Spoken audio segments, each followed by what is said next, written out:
Señor. Hoy vamos a hablar, vamos a continuar lo que comenzamos el domingo pasado.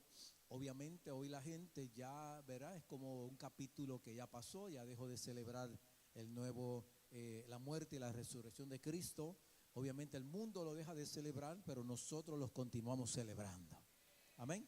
Y obviamente circunstancias pasaron en el mundo para empañar ese sacrificio y que la mente de la gente y los ojos de la gente fuera desviado al hombre y a las obras de los hombres. Pero la iglesia que mira a Cristo como blanco de nuestra soberana vocación, no hay nadie que nos quite la mirada de Él. Amén, amado. Así que voy a predicar bajo el tema: el domingo resucitó y qué del sábado. El domingo resucitó y qué del sábado. Y obviamente con el tema de hoy quiero que usted pueda entender que no solamente Cristo murió por nuestros pecados y resucitó. A veces le ponemos mucho énfasis al domingo, y por muchos años que he estado en la iglesia como que se ha quedado solamente el lema: Cristo murió por mis pecados, Cristo murió por mis pecados. Pero quiero, por medio de la palabra, hoy poderle llevar a su entendimiento y a su consideración que Jesús hizo mucho más que morir en una cruz por nuestros pecados. Que el día sábado, mientras la gente lo lloraba, Él estaba trabajando. Así que póngase de pie conmigo por última vez y consideremos Primera de Pedro capítulo 3 verso 18. Primera de Pedro capítulo 3 verso 18 dice la palabra: en el nombre del Padre, del Hijo y del Espíritu Santo. Porque Cristo mismo sufrió la muerte por nuestros pecados, una vez y para siempre. Cristo no era culpable y aún así murió por los que sí lo eran, para poder llevarlos a ustedes ante Dios. Lo mataron, pero volvió a la vida por medio del Espíritu. Por el Espíritu, con letra mayúscula, hablando del Espíritu Santo, Jesucristo fue a proclamar su victoria a los espíritus que estaban presos, porque se negaron a obedecer a Dios en el tiempo de Noé.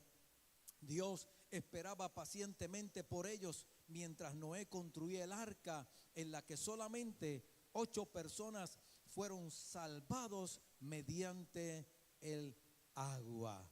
Padre, una vez más vengo delante de tu presencia.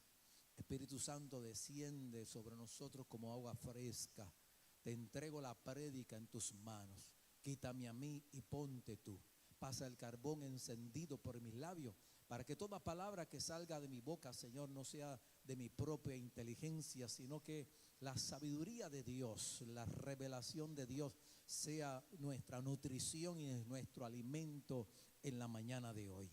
Te pido que ates y reprenda todo espíritu de tinieblas, todo espíritu que quiera o demonio que quiera entorpecer los oídos y la mente para que no reciban la verdad de tu palabra, y que traigas por el Espíritu Santo convicción a nuestro corazón de la realidad de lo que es Cristo y lo que Él ha hecho por nosotros para reconciliarnos nuevamente contigo. En el nombre de Jesús, aleluya. El pueblo del Señor dice: tome su lugar, mi querido hermano. Mientras preparaba este tema, me preguntaba 2 cosas. ¿Por qué realmente tuvo Cristo que morir por nosotros? Y la segunda pregunta que me hacía era: ¿por qué razón el diablo nos odia tanto para buscar constantemente destruirnos? Así que para poder entender, me di a la tarea de estudiar un poco.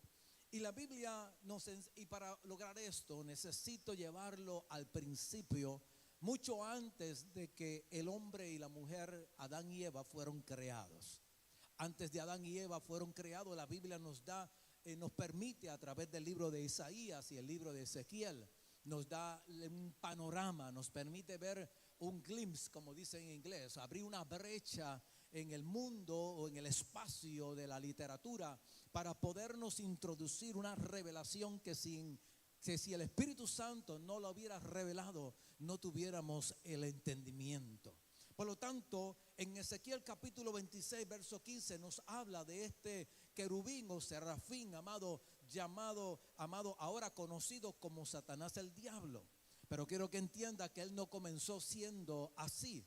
Él era un serafín, un querubín, que adoraba a Dios, tenía la responsabilidad de adorar a Dios, estaba lleno de instrumentos, estaba lleno de música, estaba lleno de hermosura, tenía poder, tenía autoridad, tenía posición. Pero dice la Biblia en el verso 15: perfecto eras en tus caminos desde el día en que fuiste creado hasta el día en que se halló en ti iniquidad. Significa que el hombre o este querubín, serafín, amado, era perfecto. Es decir, no había ningún tipo de imperfección en él, en su carácter. No había ningún tipo de imperfección en su corazón. No había ningún tipo de imperfección en su vida. Pero luego se halló en él iniquidad.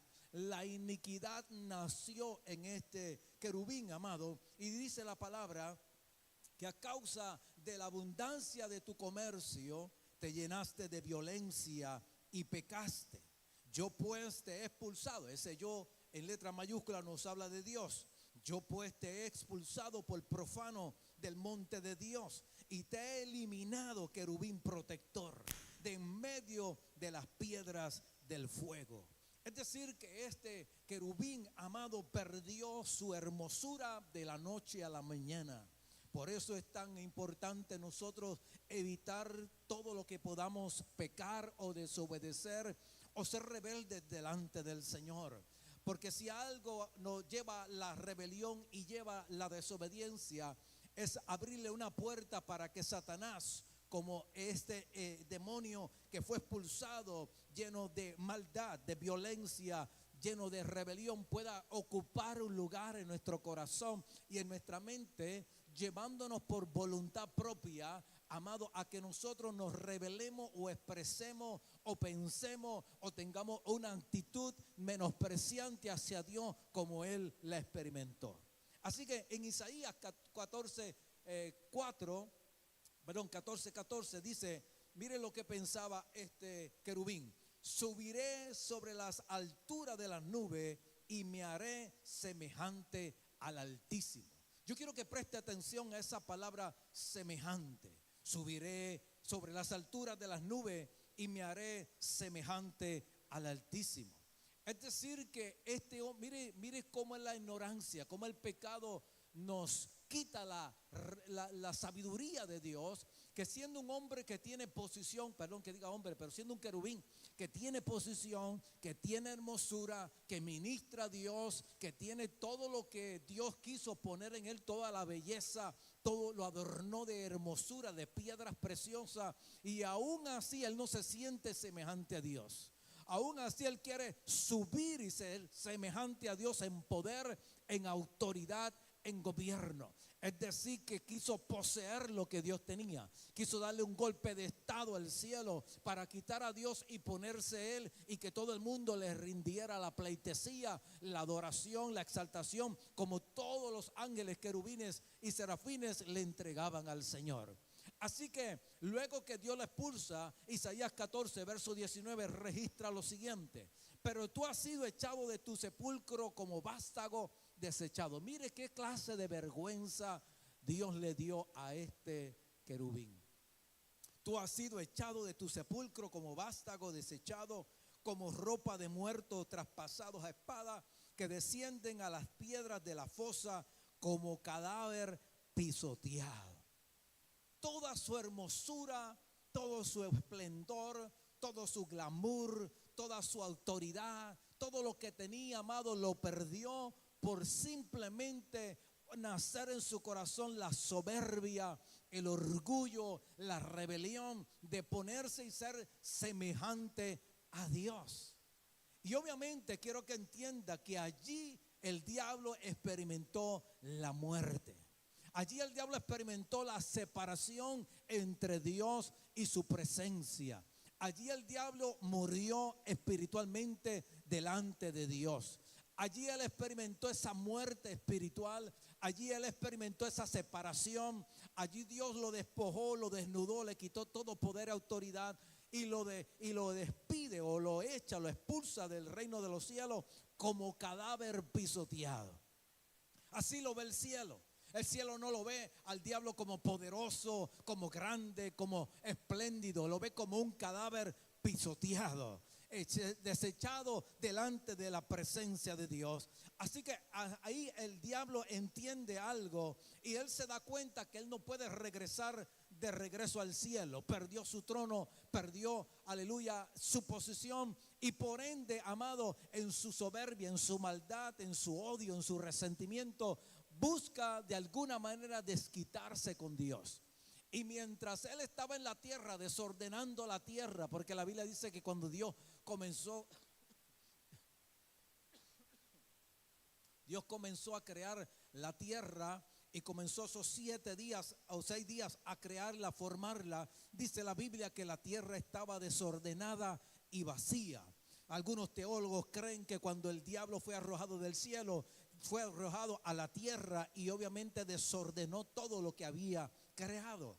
Y entonces Dios tiene que volver a recrear, a restaurar, a ordenar aquello que el diablo desordenó. Pero algo que el diablo notó, amado, que le llamó mucho la atención, imagino yo, es que cuando Dios creó al hombre y a la mujer, no lo creó como todo el resto de animales y de árboles y de cosas que puso en la tierra. Dice la Biblia que Dios creó al hombre a su imagen y semejanza.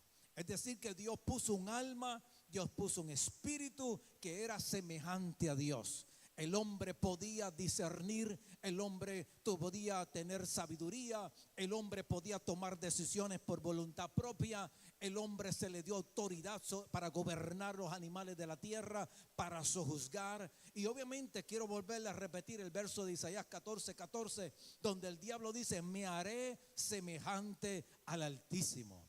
Así que ahora él está viendo que Dios hace al hombre a su imagen y semejanza. Es decir, que lo que el diablo quería obtener en el cielo, amado, vio que Dios se lo estaba regalando y otorgando por gracia al ser humano. Por eso la Biblia dice que aunque lo hizo poco menor que los ángeles, ha coronado el hombre de favores, de misericordia, y Dios mismo puso al hombre como un manager delante de sus obras. Es decir, que el diablo ahora se ve, amado, desechado, se ve sin hermosura, se ve sin poder, se ve como un cadáver muerto, se ve sin autoridad, y ve al hombre como la oportunidad de usurpar un poder que Dios le había quitado. Sígame, porque si no me va a entender. Por lo tanto, amado, viene el diablo y como que dice: este hombre, Dios le está dando algo que a mí me quitó. Lo está haciendo semejante. Yo quería ser semejante a Dios y Dios me lo impidió. Pero a este hombre que es hecho del polvo, que no era perfecto, obviamente, porque no había conocido pecado, pero obviamente no tiene alas, no es serafín, no está en el cielo. Dios, para poner al hombre en la tierra, prepara otro cielo llamado el tercer cielo, el segundo. Bueno, el primero es de Dios, el segundo y el tercero. Si lo hacemos al revés, el nosotros es primero, el del diablo es el de segundo y Dios es el tercero. Pero aplicándolo a esta prédica, Dios le da al hombre lo mejor. Es como si Dios dijera: el hombre no puede estar acá como querubín o serafín, pero voy a hacer un espacio donde mi presencia esté con él, donde yo tenga comunión con él, donde yo platique con él, y quiero que sea como yo. Quiero que tenga alma, quiero que tenga espíritu y quiero que gobierne como yo gobierno. Es decir, que el hombre era el hijo, aleluya, de Dios en la tierra. Por lo tanto, el diablo ve a Adán y a Eva con tanto poder, con tanta hermosura, y me imagino que los estudió por años. No sé, la Biblia no habla si eso fue en años, si fue en siglos, cuánto tiempo pasó, pero los estudió y empezó a buscar la manera o la forma de poder lograr engañar, lograr disuadir, lograr, amado, penetrar ese escudo que Dios había puesto en ellos.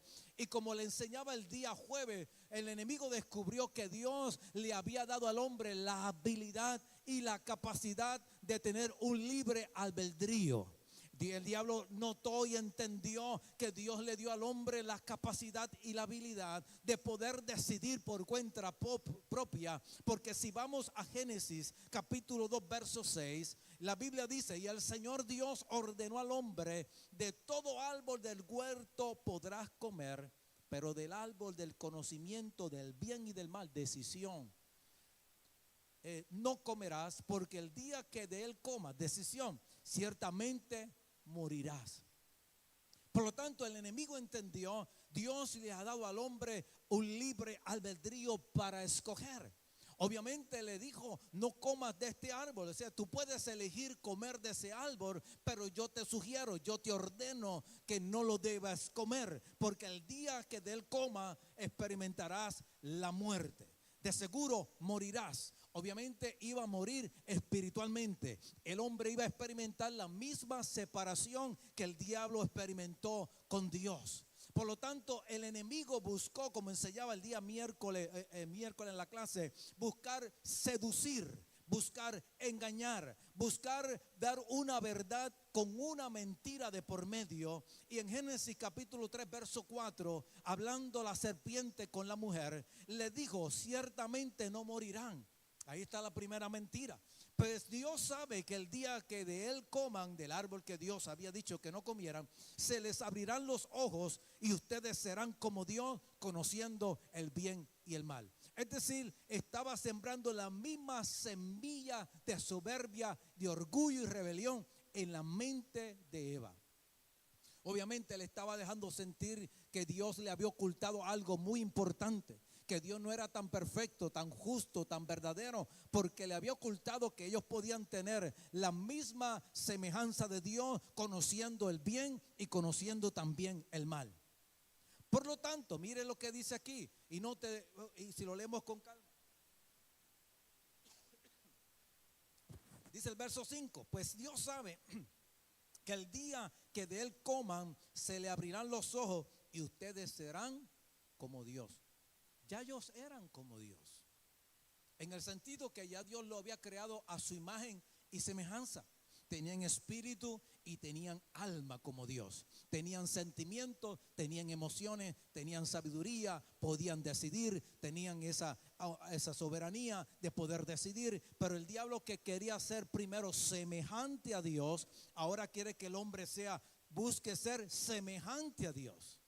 Dios sabe que si ustedes comen de este árbol, número uno, no van a morir, o sea, le está mintiendo. Y número dos, ustedes serán semejantes a Dios. O sea, quiero que ustedes compartan la soberbia que hubo en mí. Quiero que ustedes compartan la desobediencia y la rebeldía, pero yo no los puedo obligar a hacerlo. Ustedes tienen que tomar la decisión por ustedes mismos. Entonces aquí vemos un plan del enemigo. No solamente quiere, amado, dañar al hombre, pero como él ya experimentó la muerte y la separación de Dios, muriendo espiritualmente, ahora quiere que el hombre arrebatarle el poder y la autoridad que Dios le entregó al hombre por gracia, pero no se la puede arrebatar a la fuerza. No puede entrar como dueño por su casa, dame este poder. No, tiene que el hombre entregárselo por sí mismo. Cuando usted es seducido por el pecado, cuando usted es seducido a desobedecer, usted voluntariamente le está entregando al diablo poder y autoridad sobre usted. Mientras usted no peque, mientras usted no desobedezca, mientras usted guarde su mente y su corazón en Cristo Jesús y busque apartarse, busque guardar la santidad de Dios, nunca el diablo podrá arrebatarle lo que Dios le ha entregado. El diablo no podrá tocar tu alma como Job. El diablo no puede tocar tu casa. El diablo no puede tocar lo que te pertenece, porque Dios lo cubre, aleluya, con un cerco de sangre. Dios te cubre tu casa, Dios cubre tu alma, Dios cubre tu vida con ángeles, aleluya, que te rodean, ángeles que acampan alrededor tuyo. Pero como el diablo no te puede arrebatar la unción, no te puede arrebatar el gozo, no te puede arrebatar la salvación, no te puede arrebatar el poder y la autoridad que Dios te ha entregado a través del Espíritu Santo, busca entonces seducirte como sedujo a Eva para apartarte de la devoción a Cristo. Entonces el diablo te seduce, no diezmes, no ofrendes, no adores, no alabes, falta el culto, no busques a Dios. Eso de santidad es cosa de gente adulta, de gente old fashion.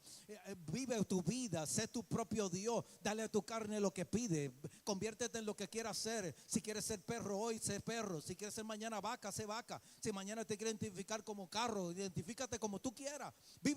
Sé tu propio Dios. manchó mi imagen, el diablo manchó mi semejanza en el hombre, la manchó, la contaminó. ¿Cómo puedo rescatar? ¿Cómo puedo limpiar esa imagen otra vez? ¿Cómo puedo limpiar esa semejanza? ¿Cómo puedo limpiar el alma? ¿Cómo puedo rescatar el alma? ¿Cómo puedo perdonar el alma? Entonces, como Dios no podía vencer al diablo como Dios, entonces Dios engaña al engañador. ¿Qué hace Dios, amado? Para que el diablo ni notara, amado, el plan de salvación, disfraza a Jesús en un cuerpo humano.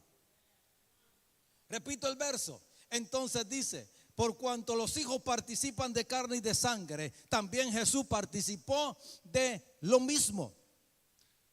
Hebreos 2:9 dice: pero a qué vemos aquel que fue hecho poco inferior a los ángeles, es decir, a Jesús, coronado de gloria, honor a causa del padecimiento de la muerte, para que por la gracia de Dios probara la muerte por todos. El diablo no le quitó la vida a Jesucristo, ni nuestros pecados tampoco se la quitaron. Jesucristo entregó su vida voluntariamente.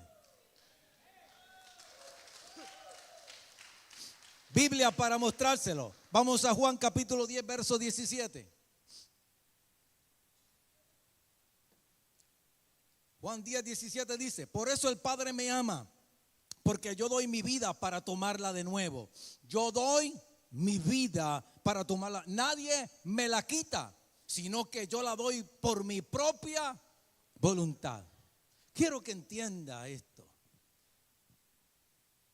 ¿Cómo se lo explico? Dios no puede entrar a la tierra por alguna razón como Dios para derrotar al diablo. Dios tiene que derrotar al diablo Dios tiene que derrotar al diablo en la misma manera que derrotó al primer Adán, en su carne, participando de sangre, participando de espíritu y participando de alma. Entonces Dios, amado, planifica darle un cuerpo a Cristo y a través de ese cuerpo introducirlo al mundo. ¿Me sigue?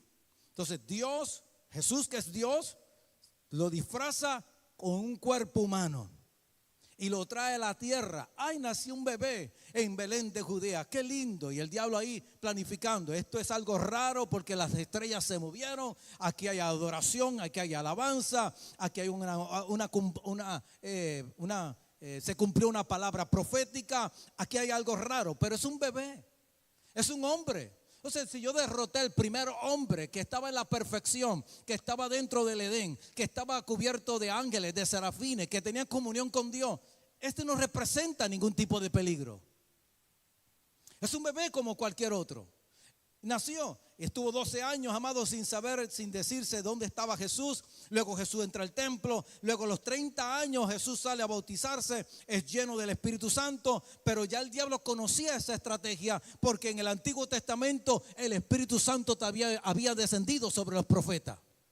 Por lo tanto, Dios sigue ocultándole al diablo el plan de salvación. Y por 3 años, 3 años y medio, Jesucristo mostró milagros, prodigios, sanidades, milagros, prodigios y sanidades. Pero aún así el diablo no entendió. Ahora, lo llevan a la cruz, amado. Y obviamente no fue el diablo el que lo lleva a la cruz. Este es un setup de Dios desde antes de la fundación del mundo. Dios necesitaba que Jesús en cuerpo llevara el pecado en el cuerpo y en el cuerpo derrotara a Satanás. Por lo tanto, Dios planifica todo. César le dice a Jesús: yo tengo autoridad para libertarte, yo tengo voluntad, yo tengo decisión. Y Jesús le dice: tú no tienes ninguna autoridad para decidir. Si tienes alguna autoridad, mi Padre te la ha concedido para que se cumpla lo que está escrito. Entonces, toda la gente que odió a Jesús, toda la gente que escupió a Jesús, todo lo que hicieron con Jesús, ya estaba preparado en el cielo. Para Dios no era algo nuevo, para Dios era un plan de redención, llevándolo a cabo en el cuerpo de Jesucristo. ¿Alguien me está siguiendo? Por lo tanto, cuando cuelgan a Jesús y Jesús muere el día sábado, por eso titulé esto ¿qué tal del día sábado? Porque el día sábado, mientras todos estaban llorando, mientras quizás todos dijeron Jesús ya está colgado, ya está muerto, lo bajan, lo meten en un sepulcro, me imagino que lo preparan con aromáticas y perfume, lo envuelven en un sudario, cierran la piedra, ponen allí 2 soldados y se van a la casa a llorar. ¿Qué vamos a hacer ahora? ¿Qué vamos a hacer si Él murió? ¿Quién nos va a defender? ¿Quién va a estar con nosotros? ¿Predicamos o no predicamos? ¿Nos escondemos o no escondemos? ¿Volvemos al trabajo o no volvemos al trabajo? O sea, había un caos en medio de ellos. Pero mientras el cuerpo de Jesucristo estaba allí dentro de una cueva, muerto, según el cuerpo muerto, el Espíritu de Jesús estaba trabajando. La muerte no lo pudo detener. Porque dice aquí en Hebreos capítulo 9, lo primero que hizo Jesús, lo voy a enumerar de esta manera. Lo primero que hizo Jesús fue llevar su sangre al lugar santo o lugar santísimo en el cielo. Recuerde que el lugar o el tabernáculo que tenía el lugar santo, el lugar santísimo, era una representación de lo que ya había en el cielo. Lo que había en el cielo, ya Dios dio una representación para que se llevara en la tierra un sacrificio y un derramamiento de sangre del animal, porque la vida estaba en la sangre. You follow me? Por lo tanto, al entregar un animal, se estaba redimiendo al hombre, exponiendo, en vez de yo morir, yo doy un animal por mi vida, y la sangre, que es la vida del animal, la entrego, la derramo por mi propia vida. Por lo tanto, ahora Cristo en Hebreos 9:2, por sí mismo, dice la Biblia, entró al lugar santísimo una vez y para siempre. No por medio de la sangre de machos cabríos y de becerros, sino por medio de la propia sangre, obteniendo redención eterna. El diablo logró que el hombre con su desobediencia tuviera una muerte eterna separada de Dios en el infierno. Por lo tanto, en el tiempo de Jesús, cuando usted lee la historia de Lázaro, de leproso que murió, y Abraham, entonces los que morían en Cristo iban a un lugar de reposo. Ahí es donde el rey que muere le dice: Abraham, dile a Lázaro que mojen que sea la lengua de su dedo, la punta de su dedo con la lengua, y pase, cruce hasta acá y me dé alivio. Y Abraham le dice: hijo mío, tú tuviste la posibilidad de tomar la decisión en vida. ¿Entiende esa historia? Algún día se la predico. Por lo tanto, había un lugar de separación. Había gente esperando la promesa desde Adán, desde Noé, desde Abraham, desde Isaac, desde Jacob. Los que creyeron en Dios estaban en un lugar, amado, esperando la revelación de Cristo. Obviamente en paz, obviamente descansando, pero no podían subir al cielo. You follow me? Hoy lo estoy haciendo tipo estudio. Por lo tanto, sigamos leyendo. Porque si la sangre de los machos cabríos y los toros y la ceniza de la novilla, rociada sobre los que se han contaminado, santifican para la purificación de la carne, cuánto más la sangre de Cristo por el Espíritu eterno, Él mismo se ofreció sin mancha a Dios, purificará nuestra conciencia de obra muerta para servir a Dios. Por eso, amado, mientras la gente a veces predica y suena bonito, mientras Jesús estaba muerto, el diablo estaba haciendo fiesta en el infierno. El diablo estaba nervioso, amado. El diablo pudo constatar que los hombres que antes morían, amado, en el tiempo antes de la muerte de Cristo, iban a un lugar de reposo. Él podía constatar que los que no creían en Cristo iban a un lugar de tormento. Y los que morían confiando en Dios, creyendo en Dios, iban a un lugar de reposo. Pero a Cristo no descendió al lugar de reposo. Vamos. El diablo quedó esperando. ¿Dónde está? Llegó al lugar de reposo. No está aquí. Y si no está ahí, ¿dónde está? Jesucristo estaba en el cielo, amado, en su espíritu, ofreciendo la sangre en el lugar santísimo para el perdón de nuestros pecados. Lo segundo que hace Jesús, que después de presentar su sangre en el lugar santo, entonces desciende al mismo infierno. Y dice la Biblia que desciende a predicarle a aquellos y a enseñarle y presentarse victorioso a aquellos espíritus que murieron antes de Noé. No sé si tiene el texto, me lo pone. Entonces, amado, obviamente el diablo tiene que ver que alguien sobrenatural entró a su mismo reino. Yo no sé usted, pero yo estuviera contento y alegre.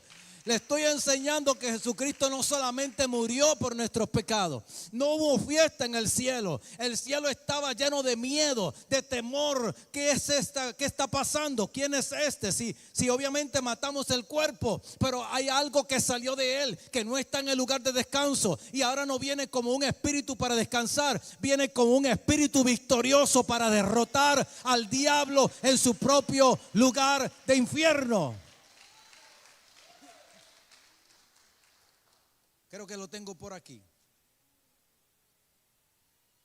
Ahí está. Porque se negaron a obedecer a Dios en el tiempo de Noé. Dios esperaba paciente por ellos. Mientras Noé construía el arca, que solamente 8 fueron salvados mediante agua.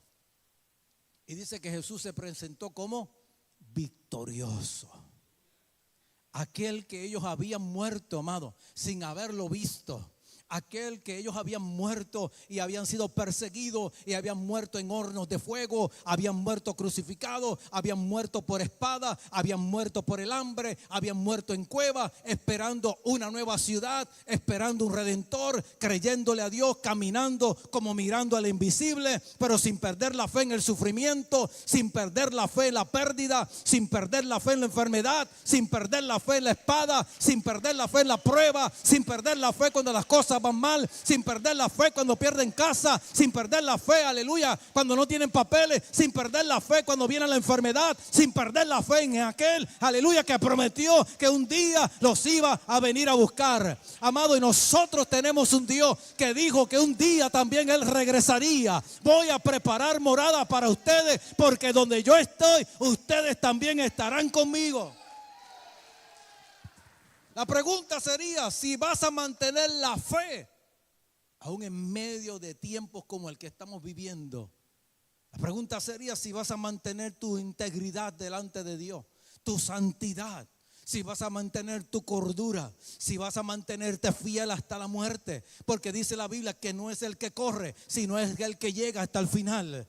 Dios le va a entregar una corona de vida, no al que corrió 3 años en la iglesia y se apartó 3 o 4, 7, 8. Dios le va a entregar una corona a aquellos que perseveren hasta el final, aquellos que resistan la tentación, aquellos que resistan al diablo, que el diablo dice: vete de la iglesia, entrega tu privilegio, vete al mundo, disfruta la coca, disfruta el alcohol, disfruta la marihuana, eso no es pecado, disfruta la pornografía, vive tu vida, haz lo que tú quieras, a lo último te arrepientes, sin saber si te da tiempo de arrepentirte y no te mueres en un accidente en la carretera.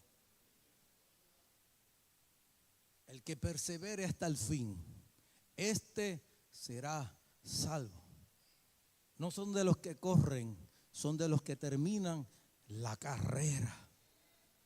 Así que, amado, resiste al diablo cuando te tiente a desobedecer a Dios.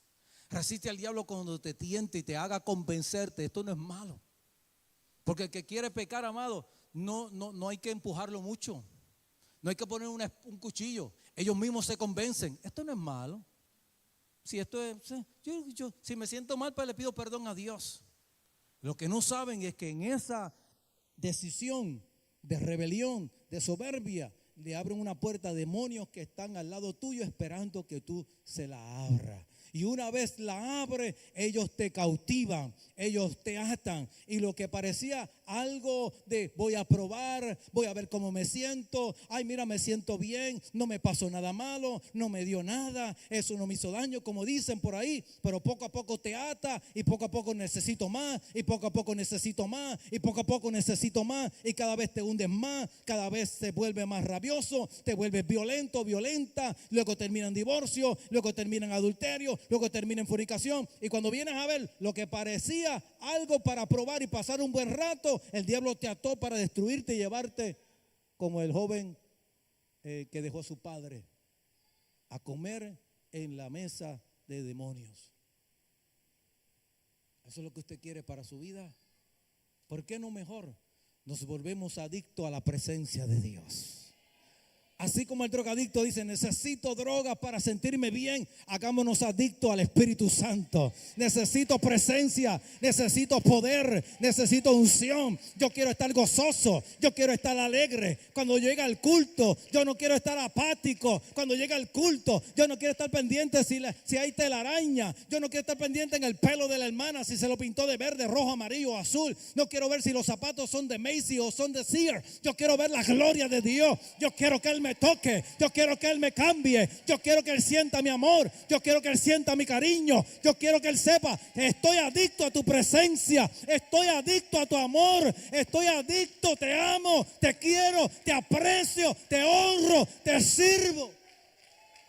Vamos, alguien puede darle 10 segundos de alabanza al Rey que ama, al Rey que sirve, al Rey que adora, adictos a su presencia, adictos a su poder. Para que cuando el enemigo te seduzca, abandonarlo. Para que cuando el enemigo te seduzca, apartarte de su presencia, puedas sentir el peso de esa ausencia. No te sientas bien. No me siento bien. No tengo paz. Hay gente que cuando muere, amado, vive toda la vida como quiere. Y cuando está en el lecho de muerte, no siento paz. Siento temor, siento miedo. No sé a dónde voy a ir. Amado, si hay algo que te hagas adicto a la presencia de Dios, de tal manera que cuando el enemigo te aparte, tú digas, no me siento bien. Fui al culto y como que no sentí nada. Fui al culto y lo que fui a ver, las luces y a ver la pantalla y a ver los errores, y se le fue la nota a la hermana y aquel no entró, y estoy tan pendiente de tanta cosa trivial y me pierdo lo mejor que es estar a los pies de Cristo. Aleluya, que la falta de presencia haga una ausencia en ti, que tú tengas que decir, yo no quiero estar en este valle de sombra y de muerte, yo no quiero estar separado de Dios, yo no quiero estar apático, yo no quiero menospreciar a Dios, yo quiero estar a sus pies, yo quiero amarlo, yo quiero abrazarlo, yo quiero adorarlo, yo quiero servirle, yo quiero tocarlo. Lo tercero que Jesús hizo, amado, para no alargar la prédica, es que estando allí, Colosenses capítulo 2, verso 15, dice la Biblia que tomando el decreto de muerte, que nos era contrario, aleluya, se lo leo aquí, el 14, y habiendo cancelado el decreto, el documento de deuda que consistía en decretos contra nosotros y que no era adverso, nos era contrario, lo ha quitado de en medio y lo clavó en la cruz. No solamente Cristo sube, presenta su sangre al Padre, ha consumado es, hecho está, aquí está la sangre de un cordero perfecto, Dios cubre el pecado de la humanidad, luego baja al infierno, le predica a aquellos que esperaban en Él, los sube con Él al cielo, amado, y luego le dice al diablo, ahora voy contigo, vengo a quitarte el decreto que tienes en contra del hombre, vengo a libertar al hombre, vengo a hacer libre al hombre, y para poder hacer libre al hombre, primero te tengo que derrotar a ti, primero te tengo que despojar a ti, primero te tengo que quitar lo que le quitaste al hombre. Aquí estoy como victorioso, Rey de reyes, Señor de señores. Dame lo que me pertenece a los hijos, dame la sanidad que le pertenece a los hijos, dame el gozo que le pertenece a los hijos, dame la salvación que le pertenece a los hijos, dame la victoria que le pertenece a los hijos, porque ahora los voy a sentar juntamente conmigo en lugares celestiales. Vamos, habrá alguien que le dé 10 segundos de alabanza. Aleluya, Dios que rompió. Telestai, consumado es. Aleluya, te engañé, diablo. Vine en lo más débil el cuerpo, vine en lo más débil la sangre, vine como el segundo Adán y como hombre. Ahora te quito el poder y la autoridad. Dice que pagó la deuda. Y luego dice, amado, que consistía en decretos contra nosotros. El diablo era como cuando el diablo fue a acusar a Job. Mira, Job, mira a la hermana, ella es tibia, él es tibio. Mira cómo juega con tu presencia, Dios. Mira qué mal hablado. Mira, Señor, cómo peca a escondida. Mira, Señor, lo que ve en sus ojos. Mira sus prácticas. El diablo es un acusador, dice Revelación.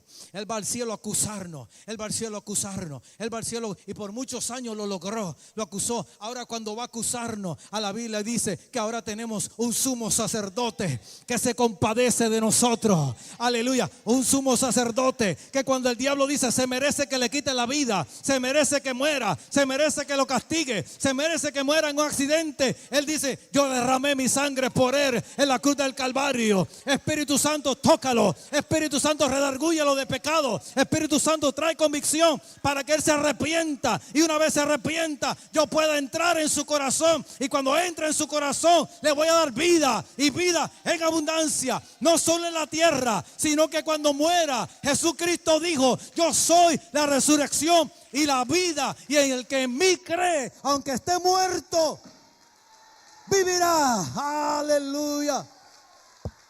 Gloria a Dios. Ya estoy por terminar. Por eso 1 Corintios 15:55, yo siento a Dios aquí. Dice: ¿dónde está muerte? Aleluya. Amado, el diablo, el cielo lo ve como un cadáver muerto. No le entregues tanto poder y autoridad. Amado, si abre la puerta del pecado, va a tomar poder y autoridad de tu debilidad. Pero tenemos a un Cristo que nos libertó del pecado, a un Cristo que nos hizo nueva criatura, a un Cristo que digo: os daré Espíritu Santo y fuego, y ustedes recibirán poder, recibirán autoridad. ¿Para qué? Para reprender al diablo que por muchos años los tuvo atados.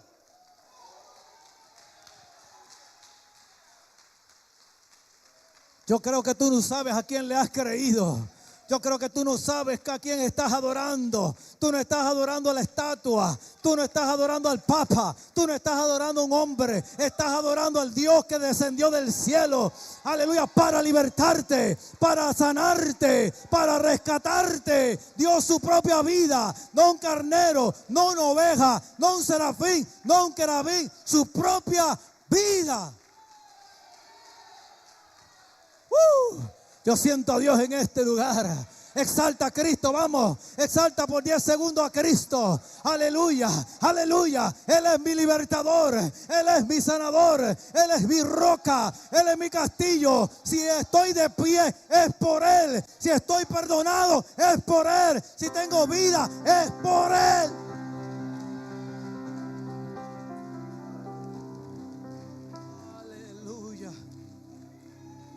¿Dónde está muerte tu aguijón? Aleluya. ¿Dónde está muerte? A ver, ¿dónde está muerte tu aguijón? ¿Dónde sepulcro tu victoria? Aleluya.